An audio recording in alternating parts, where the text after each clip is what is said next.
What's going on, Sales Funnel Radio? I'm super excited for this episode today because we had a workshop over the weekend with John Parks, who has spent $150 million in Facebook ads profitably, which is very shocking and awesome. And he came in and did a workshop, and I just kind of bookended his workshop with a few speeches. You know, I teed him up, and then there's one or two other concepts he wanted me to teach. But one of the first things I started with in the workshop was there are 4 types of traffic methods that I look at whenever I'm launching anything on the internet, which makes me laugh because the first time I ever tried to launch anything on the internet, I think I was on business try number like 10 out of 34 before something worked. And I didn't understand what a launch was and wasn't. So I remember I created a Facebook page. This is back in 2013. I think it's 2012. And then I made a post. And that was my launch. It's funny to laugh at that now, but it's also what a lot of people do with their launches. They just, it's not really a launch, it's more like an announcement. They're like, hey, I got this thing, and that's all they do. And then they wonder why no one ever buys, and they wonder why the launch didn't work. So with that kind of backdrop in mind, I thought my 4 favorite traffic methods, and they all have pros and cons. None of them are perfect, but the 4 favorite traffic methods I have are, number 1, organic traffic, DMs, affiliates, paid ads. Those are the 4. Organic traffic is awesome because it lasts forever. I still get tons of leads from videos that I made 10 years ago. You know, it's one of the coolest parts about it. How do you promote your organic video? You don't. That's the thing. I think it's so funny. People still ask that and get confused on it. But how do you get people to see the video? It's like you make a video that matches whatever people are already looking up. That's the secret. The negative with it is that it can take forever to create, and also can take forever to get any kind of traffic with it. But organic traffic is awesome. It's one of those like kind of like tried and true, continue to do it. You're kind of crazy if you're on the internet and you don't ever create like organic content. My favorite is YouTube, podcasts, and shorts. How my process starts though, really, is I think through, before I even started doing this with you guys right now, how I started doing this is I sit down and I ask myself, what are some of the questions that people have been asking me lately? And then how could I title it in a way that's rankable? My pattern is story, principle, proof, more proof. That's kind of it. Meaning some proof can come from me.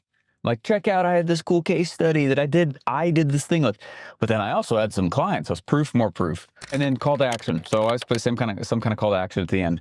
I am not trying to create videos like Mr. Beast does. That's the other thing that people mess up with, is they're like, to be successful with YouTube or podcast, I got to be like Mr. Beast. I got to be like Joe Rogan. It's like, no, they're playing a totally different game, completely different game. The volume game, right? They got like millions of people following them. But Marley and I have had people with only 1,000 subscribers on their YouTube channels making 6 figures a month.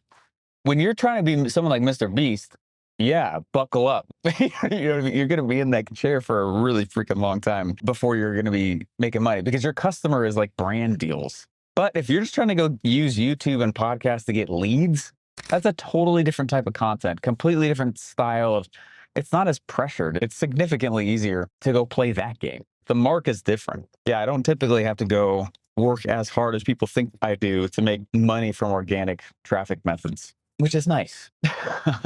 Organic traffic can also mean things like blogs and stuff like that. It's anything that has to do with ranking, being found. And that's the nature of organic traffic methods, is people find you organically. One of my favorite parts of organic traffic is the temperature of lead that you get from organic methods is really, really high.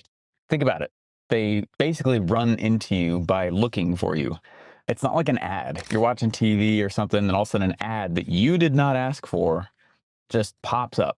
So the style of lead is very different from any other traffic source. It's one of the things that organic traffic kind of takes the cake with, is lead quality. So much so that even when we're spending money on ads, a lot of times we'll have what we're spending ad money to is some kind of piece of video that might be put on YouTube just so that we can warm them up more, get them to know us a little bit more, get them to understand us a little bit more.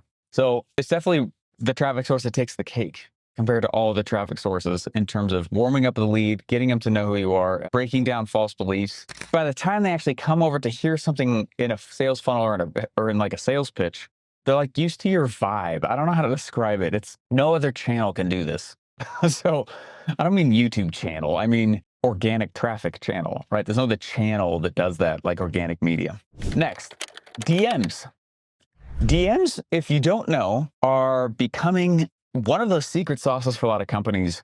So it's so funny. People will just throw the baby out with the bathwater and they think DMs are like, oh, I can't go use DMs because DMs are annoying anytime I get DM, therefore I won't go use them. And it's like, first of all, you're not selling you and you're not selling your own wallet, so get over your own crap. Because if other people are buying like that, you should probably be pitching like that, don't you think? Eh?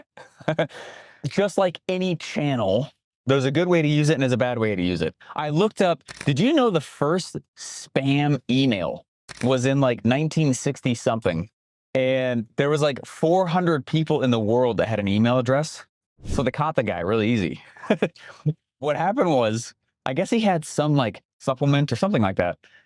And as far as what I looked up, so I could be wrong on this, all right? And whoever wrote it might have been wrong as well. But apparently, someone stood up to go get something. A guy ran in, put the very first spam email out to like those all 400 email addresses that were on the planet at the time. And they caught him and he got fined because like 400 people had an email address in the world, which I think is hilarious. So, but wait a second. Does that mean you don't use email? I always like to bring that up because people will be like, well, I'm not going to use DMs because I don't like to spam people. There's spam on every freaking channel that you can name and think of. Don't disregard the thing just because someone else uses it like an idiot. There's a good way and a bad way to use all channels, all of them. And so when you're deciding whether or not to use a channel, like, of course I get spam DMs. They're freaking annoying, right? What's that one that I'm sure every one of us has gotten before? It's like, do you want to get 15,000 more followers on Instagram in the next 14 seconds for only $13? Click here. That's annoying. That's not what I'm telling you to do. That's the wrong way to use it. That's spam. I'm telling you to follow normal sales psychology, which is, and marketing psychology, which is where people raise their hands and ask to buy, right? That's a completely different style of copy to write, right? I'm not dropping a pitch in the DMs and just cannoning it. That's not what I'm saying at all. But DMs now, if you don't know, have this uncanny ability to cross the bridge between marketing and into sales, like marketing land and into sales land. Think of it like marketing department is out there trying to get people to raise their hand. Marketing department is like, we got to go get some leads. That's how I think of it.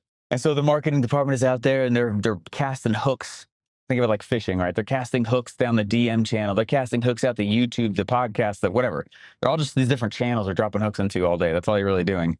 And then the marketing department gets a bite. Oh my gosh, someone raised their hand and said, tell me more about the product. And just like normal fishing, I can't make the fish bite the hook. I have to entice them to bite the hook. And now they got a fish on the line and they turn to the sales department. They go, we got a live one. We got a live one over here. And now the sales department takes that lead, shows the sales message, presents the offer, overcomes objections, tries to close, collect cash, all that stuff. Those are sales functions. That's exactly what you're doing when you are using DMs. Is I know people who just use the DMs as the funnel. I have friends who use DMs so much right now, they haven't used any paid ads and really hardly any organic traffic for the last 2 years, and they've doubled their company. And it's not some knickknack. They do like financial stuff. There's some interesting data actually that was presented to us at our last 2 workshops ago. We had the owners of FlowChat come in, and they see millions of DMs. So they see the patterns on what DMs actually fill phones and funnels and make people rich. And the Gen Zers, the younger generations, there's some research that they found that basically showed that 60 to 80% of the young crowd buy things by DMing the business. That's what I'm trying to say. Is like, this isn't like oh, I guess I'll go try it out if possible. Like, this is a viable, already backed by the marketplace. You're not trying to convince your market to go use the DMs. They are using the DMs. If you're not using DMs, you're the one not. Pros, very fast. It's one of those things that you can like turn on faucet-wise and turn off in that exact same day. It has like a spigot on it. Con, you just accept the fact that someone's not going to like you before you actually start using it. But that's true for every single traffic method.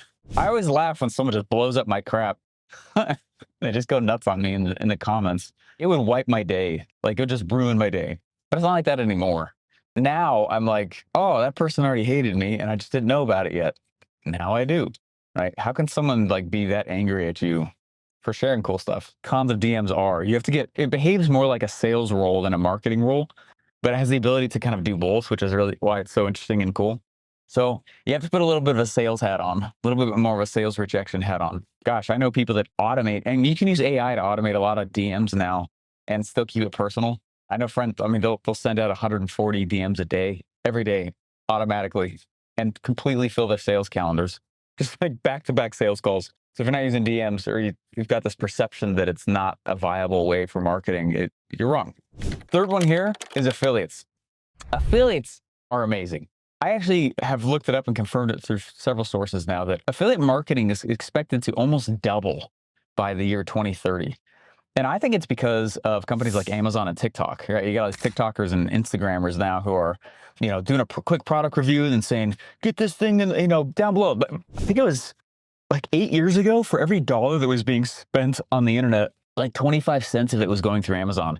But that number has changed dramatically. For every dollar that's being spent on the internet, like 33 cents is going through Amazon. My point with that is that affiliate marketing is something that the rest of humanity, those who are not entrepreneurs, muggles, if you will, they're more used to it now. And they accept affiliate marketing just a little bit more. It's funny because when I got started, affiliate marketing had a little bit of a shady connotation to it. And just like all forms of marketing, someone can get a little shady. Again, it's how you use the channel. Don't throw the channel out. It's how you use it. It is funny to notice and note how the sentiment around affiliate marketing has completely shifted. One of the biggest questions that I've been getting from my mastermind and my consulting practice, my clients, is people want to figure out how to build their own affiliate army. They want to know what it means to go create one, how you manage it, how you incentivize them, maintain it, build the affiliate structures. And that's all stuff that I've done. I had 2,200 affiliates sign up for my own product to promote my own product back in 2019, 2020, something like that. I know how to build an affiliate army. And it is an interesting strategy. Just like all methods, there's pros and cons. Pro, you're not the only person selling your thing anymore. Con, you usually have to stay on them for them to do anything. Getting 2,200 people to be an affiliate for me it's not like all 2,200 were searching for reasons to promote 24/7. Usually you have to create reasons for them to promote. Hey, whoever gets the most sales this month, I'll buy you tickets to this cool destination trip. Like, you usually have to do a cookie with contests and leaderboards and prizes. So it's its whole thing. And that's a lot of times when big companies will hire just a dedicated affiliate manager, because there is a lot to babysitting affiliates. If you can get them to do stuff, then it's really powerful, really, really powerful. But it usually takes a lot of effort. All right, last one here, because I'm pulling up. I'm going to go fast. Ads. Ads is the creme de la creme, the holy grail of all traffic methods. It is the best way to control leads. It's the best way to control sales. It's the best way to make your competitors sweat. Paid advertising is absolutely, without doubt, the best of all four channels. The pro of it is, like I said, you can control eyeballs quickly. You just control it. You control sales. It's powerful. The con is that it can feel like flying a fighter jet. There's a lot of buttons, right? You get from point A to point B real quick, but there's a lot of buttons. That's why John Parks came in last week and he spent 150 million in Facebook ads. And I said, dude, just come. I don't want you to make us be you. We're not trying to become John Parks. What I want you to do is I want you to tell us the 20% that gets 80% of the results. We're not trying to learn every trick. I don't want to know all the latest algorithm changes and updates. I don't really care about that, because I'm not trying to be you. What I'm trying to do is I'm trying to tell me the 3 tricks that always work. Tell me the 3 strategies. So that's what he did. He came, he's like, here's the 3 types of creatives. Here's the 3 types of ads. Here's the 3 types of campaigns. And it was crazy. We had people who came back it was a 2-day thing, who came back the next morning and they're like, I stayed up 1 hour making all the changes that were taught. And she went from $100 conversions to $14 conversions for her challenge. And just started, it got like 70 more people in her challenge, and just right there. I was like, holy smokes, so cool. She was not the only one either. A lot of other people did as well. And a lot of people found out that they didn't have the right tracking up. So they thought they were getting sales, but they weren't. So they actually decided to turn off the ads. Anyway, you guys are awesome. Hopefully it's helpful. It's my 4 favorite traffic methods. Once the funnel is done and ready to go, how I'm filling those funnels is with one of those 4. And then once it's like running and I got SOPs and another person around it, then I go turn on the next one. Then I go turn on the next one. Then I go turn on the next one. That's what you're doing so that you don't get distracted by building another funnel and another funnel and another funnel. Let's go build another funnel. I just finished that funnel, so let's build a different one. It's like, ugh. go turn on the 4 favorite traffic methods. The beauty of those 4 favorite traffic methods also is that they are what I call a 24/7 traffic style, meaning you don't have to go do launches to get them to work. It's not a launch method. And you can use them in a launch, but if you don't, you still can get 24/7 daily drips of leads and sales.